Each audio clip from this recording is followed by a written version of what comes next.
Okay, we have a little tiny Sam's Club haul. Just had to get basic things that we needed. There was some ones inside there. Not very big at all, but this was a little bit over $300. So we will start over here. These wafers to go were $5 something cents. I thought that was a really good deal for 20 packs, and it'd be a sweet little treat for the kids in the van to keep them, you know, a little bit more happy for at least 2 seconds. So got 2 of those, and then that's quick. We take 2-hour drives to town when I have OB appointments. Now that I'm going down to once a week, the doctor's considering seeing me twice a week. That's a long drive. We might just end up staying in town until the baby's born. So yeah, I thought that would be a good little treat for the kids on the way home last night. A little chocolate milk after dinner. So Nesquik. We got 2 things of the hot chocolate. This is the kids' coffee every morning. It's pretty funny in the way, if they weren't my kids, I would think it's funny how the girls are like Karens at Starbucks and harass Chris or me for our drinks when we're making them in the morning, because they need them like right away. Like they need their hot drink right away. So like I said, it's funny, but when it's you making the coffee, it's not funny, or the hot chocolate. So 2 of those. This is Chris's jam right here, this peanut brittle. If anybody has a good peanut brittle recipe, please leave it below. I do read the comments, but I'm so busy right now. I don't even, most of the time I fall asleep phone injuring myself reading the comments. But if anybody has a recipe on how to make this, please let me know. I'd like to make him some for the holidays. Tomato sauce, it's just easier for me to buy the tomato sauce than make it. I don't have tomatoes growing in that extent to make stuff like this. So tomato sauce, I use this for pasta sauce, pizza sauce, everything. I don't buy pizza sauce or pasta sauce anymore. I just use this and I add spices and ingredients to it to make it the sauce that I want. My kids prefer it that way, and it's part of the non-GMO project. So that's really cool. And then the pasta right here, we got the panini, because this one was on markdown than the other ones. I don't know why, but it was like $1.81 off, so I went to grab this one. This is the kind we kind of prefer anyways. I like the elbow kind for the little kids, but they're doing well on these noodle sizes now. Also part of the non-GMO project. Tortillas, yes, I could make them eventually. I got my mommy wish list here, not here, but you know, here in my family, on things that I'd like to get myself for the kitchen. One is going to be a tortilla press, because I would eventually like to start making my tortillas. But when I do make them, I have to roll them out. And it's just a process for making this many tortillas for my family, because I got, you know, all 9 of us, 10 of us eat them. Little Olive has the hiccups right now. It's distracting me. So tortillas, Powerflex, these ones were cheaper than the other ones, and that's okay because they're lavender scent, so it smells up a little bit better in here. Jif, we have the natural, I forget the name of Sam's Club brand, Members Mark. We have the natural Members Mark peanut butter. Chris does not like it. He's like Jif or Skippy. He doesn't like that natural stuff. So we have some of the natural stuff, but we're out of the not natural stuff, which I can agree with him. It does taste better, but it's not as healthier. Peanut butter. I'm explaining myself because I want to, you guys, not because I have to. So I get comments like that, like, stop explaining yourself. Well, that's just the way I do my hauls, okay? Here's the other thing of hot chocolate. Beef based. I'm going to be doing, I like to get the better than whatever base, but they don't have that kind at Sam's Club. So I got just the Members Mark beef base. I plan on doing a few quarts of French onion soup to put on the shelves for over winter. I got 2 big, I got like 20 pounds of onions that I need to use up. So yeah, got that. Capri Suns, chicken, or canned chicken. You guys know I'm a huge canned chicken fan. I do can my own chicken when there's chicken sales, but if there's not, you know, I'm a canned chicken fan, so canned chicken it is. I like to keep my freezer more empty for things that I don't have on the shelf, like green beans or things like that I could put in the freezer, or treats for the kids that I can't make shelf stable. So yeah, canned meat, I'm a fan of canned meat. These are here on markdown at Sam's Club, really good. They don't last you. I think they say like, there's like, maybe they don't say it no more. But it used to say like power for so many hours. They don't. They're good. If you put peanut butter on it, it'll last a little bit longer and keep you more content hunger-wise in the morning. But these are a good snack if you're on the go. Recommend trying them. I really like them. My kids really like them. Some variety pack of peanut butter crackers, again, when we're on the go from busy. I've been really busy canning right now, just getting ready for winter to kind of just like lay low for a few months. Try to avoid the stores as much as we can. This convenient stuff is really helpful for me because when I am laying low and at home more, I can do more home cooking. So right now, all the convenience food from the market stores is a goal to eventually get away from, but right now in our time of our life where we're preparing things and trying to get things ready, it's not just in our plan. So this convenience stuff is helpful for us. Sugar, I was really shocked that the sugar bags right here are I think this was $21 for 25 pounds. I think that's a lot of money. It is part of the non-GMO project. I don't remember sugar being that expensive. Maybe I just didn't pay attention because I didn't have to buy sugar a lot. But with more home baking and canning, I'm going through a lot more sugar. So maybe I'm just paying attention a little bit more right now. Also, canned pumpkin. Every time we go to the store, I like to get a 3-pack just to stock up on because it is that season where, you know, fall, winter's coming. And I want to have a lot of good, yummy treats to put in my kids' tummy over the colder months. So canned pumpkin. Tang's great, you guys. Vitamin C, good for the winter. It's, you know, there's a lot of sugar in it. It's not perfect, but it is a alternative to vitamin C. And we're huge Tang fans. Lipton iced tea, also huge fans of tea. Yeah, I can make it myself, but I just don't have time for certain things to do everything with this size family, to do every single thing by myself from scratch. So in the season right now, I have a lot of little babies and they need me. So I need convenience, and right now convenience is available. So I will take it even though it's not healthy for you. This stuff's really good. If you haven't tried it, try it. Also, this is just a treat for myself. Tears me up. I know what it does to me, but it's really good and it's a treat. Pick your poisons. So when, you know, I want a little treat, I will stick this. This will last me a long time. I'll probably get to the very end of it where it's about to expire and have to like drink a lot of it with Chris or Gage. But if you put these outside, especially when it starts getting colder, wake up in the morning and it'll be like basically iced. Not yet for us. We're still in the 50s overnight, upper 50s. But eventually it'll get colder overnight and I can put one of these outside and wake up and it'll be chilled for me in the morning. Also cinnamon sticks. I needed a bunch of these for canning, like peaches and apples, making, you know, things for the shelf. So I got a big thing of cinnamon sticks, candy corn, another pick your poison. This is my favorite candy, and I think it's the amount of sugar they put in here. It destroys me. But this isn't just for me. This is just for the kids too. But who else is a huge candy corn fan? I am. I know a lot of people don't like it, and then there's people like me that just love it enough to where they will give themselves a stomachache for a day or two because, well, they really love it. I really love it. And then we got the Gerber Puffs too. I don't know where that box is. I think the kids put some stuff away because we have the puffs too. The girls all really like the Gerber Puffs. The organic ones, the any kind ones, but this is the kind Sam's Club offers, the organic puffs and the organic baby food pouches. My girls are older, but like I've said so many times, these are just fruit and veggie pouches. If you want, it's like a smoothie in a pouch, the puree blend. It's nothing horrible. Just because it says baby food doesn't mean you have to be a baby to eat it. So, yeah, I don't have to buy these often, but like I said, convenience right now. And yeah, my girls really love this stuff like that. Shoot, even Austin does. So we also got 4 cases of water, which is in the other trailer.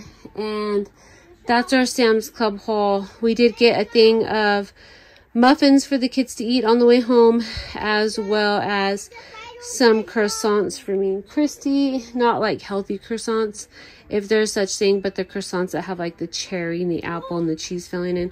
It's so good. Got that. And then over here, I have a busy day of canning. Chris's friend slash the owner of the shop that Chris works at has been giving us produce, which is really cool. And this is what Chris brought home this week from them. I guess they have pears and apples on their property, and that's so cool. They're so lucky, but they share, which is even like, that's super nice.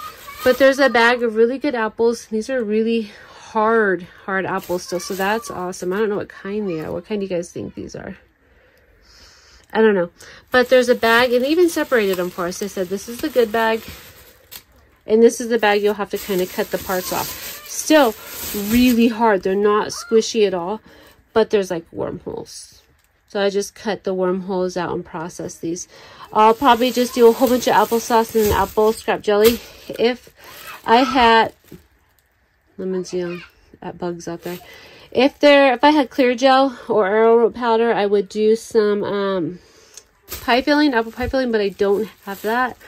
So I think I'm just gonna skin these up, make a big batch of applesauce, and then use the scraps to make apple scrap spiced jelly. And get that done. If anybody makes a scrap jelly and they put them inside the pint-sized jars, let me know, because I can't find any half-pint jars right now. And a lot of women that use apple scrap jelly or pear scrap jelly or whatever, they put their jelly in half pints. Is there a reason why they do that? Because I would have to use 2 half pints anyways, like on a breakfast. If we're doing pancakes with it or toast, I would need 2 half pints. So why not just do 1 pint? I don't have any half pints. That's why I'm asking. I'm going to try and just get this video up today, just so maybe people in the comments can let me know if I could put the apple scrap jelly inside of a pint jar, because I can with my regular jelly, like if I'm making a grape jelly or just a regular jelly, not a scrap jelly. I don't know if there's a difference. So yeah, I don't know. That's what I'm asking. But I do have jars for, I think I'm cutting it close. I need to go scavenge outside for some jars. As in outside, I mean like the storage areas for jars, because I have 3.5 cases of pint-sized jars, and I have a case of quart-sized jars right here, and then a few quart-size right here, and some more pints, and I only have like 4 half pints down there, but I have a lot of stuff to count. So applesauce, apple scrap jelly, pineapple. This one looks like it's had a little bit of hard. Looks like my girls got a hold of that one. Some pineapple, zucchini. If you haven't tried doing pineapples in or zucchini and pineapple juice, try it. You won't. I'm telling you, you won't regret it. I need to process these to make the pineapple zucchini, and then I'm making salsa for the first time. So I have a bag of. This came from the fruit stand. This came from the fruit stand. This came from the friend. This was $20 a box. These were 50 cents each. I got 4. So this is for the pineapple zucchini. This is for salsa. I haven't made salsa before, so I'm going to try it. She sold the rest of this box to us for $10. And then 50 cents of bell pepper. Then we got a box of tomatoes. These are the Roma kind that I'm cleaning up right now. I'm using the Zimmerman's. I'm still trying to remember name. Most of the time I can remember the names, but I'm hard at remembering names. Even my kids, I'm like, hey. But I got a big thing of tomatoes to do salsa, and homesteading with the Zimmermans. Oh gosh, what's her name? You guys know who I'm talking about. I think we all kind of watch the same channels, because what my viewers watch, it shows me recommendations on what you guys watch, and I watch what you guys watch. So it's kind of like we all watch the same thing. So I'm using her salsa recipe, and I got cilantro in the fridge. So I'm going to do these up, my first batch of salsa. So yeah, I have a pretty busy day today. But this box of Roma tomatoes was $25. Is that a good deal, you guys? The box was about this size. It was the size right here. So a box of Roma tomatoes, and it was filled to the top for $25. What is your guys' prices for tomatoes like in your area? And then over here, I have 2 bags of yellow onions. That's what I'm going to do my onion soup in. And I think it's 4 quarts a recipe batch. And I'm only going to do 4 at a time, because I'm going to be using my electric counter. And my electric counter only does 4 quarts at a time. So that works perfectly. But these were $4.99, and it's a 10-pound bag of onions. They're $4.99 at our local store. I thought that was a good deal because we don't have onions growing, and our tomatoes didn't grow enough to even come close to harvesting, nor did our zucchini. So next year, you guys, we're going to have greenhouses and hope for a lot more produce to kind of grow on our own and see if we can, you know, get anything growing in a greenhouse up here, because we tried one way. It's our first season out here. Now we got to try other ways to try to be more self-sufficient in growing. But until then, I say it every video, you guys, support your local farmers because they need it. Support the farmers. So yeah, I got a pretty busy day. Chris is out there enclosing the rest of the schoolroom slash kitchen. We are on a time bunch because we don't know when the doctor's going to want to start seeing me twice a week. I'm almost 35 weeks, and my blood pressure, you guys, is spot on. It was 127/76 yesterday. That's not common for my blood pressure to be this far along and to be normal. So I'm kind of creeped out about it. Like, it's kind of creeping me out. I know I should be happy that it's good, but I'm afraid, like, what if it's like so good and all of a sudden it's just gonna backflash and fire on me? I don't know, because I have a history of postpartum preeclampsia, hypertension, and right now it normally triggers by now, and it hasn't yet. Like, my blood pressure is normal. It's never normal. So I don't know when the doctor's going to want to start seeing me at 2. You know, I'm weekly right now, but he was talking about yesterday doing stress tests twice a week, only because of my age. I am 40 and I'm pregnant with my 13th baby, so my body's has history of hemorrhaging, which it hasn't the last few babies, and now the preeclampsia. So they are monitoring me a bit more and keep an eye, as well as when I was pregnant with Arabella. I don't know if you guys remember, but she's walking around, that's the stomping.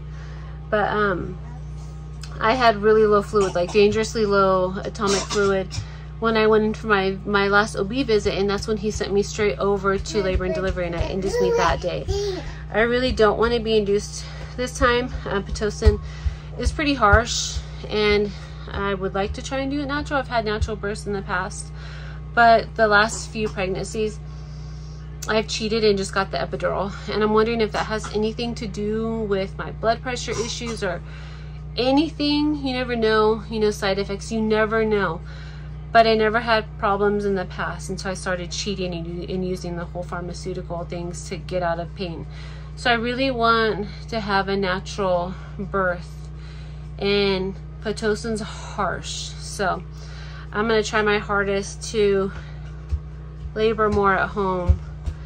And maybe if I go on a live with you guys, I'll be more focused on not showing the pain that I am. You know how you can hide your pain from people and work through contractions? I don't know. We'll see. Sometimes things happen so fast and sometimes they don't. Or sometimes you're just in a shitty mood and you don't want to take shitty out your mood on anybody. Anyways, that's my haul. That's my spiel. We got a busy day.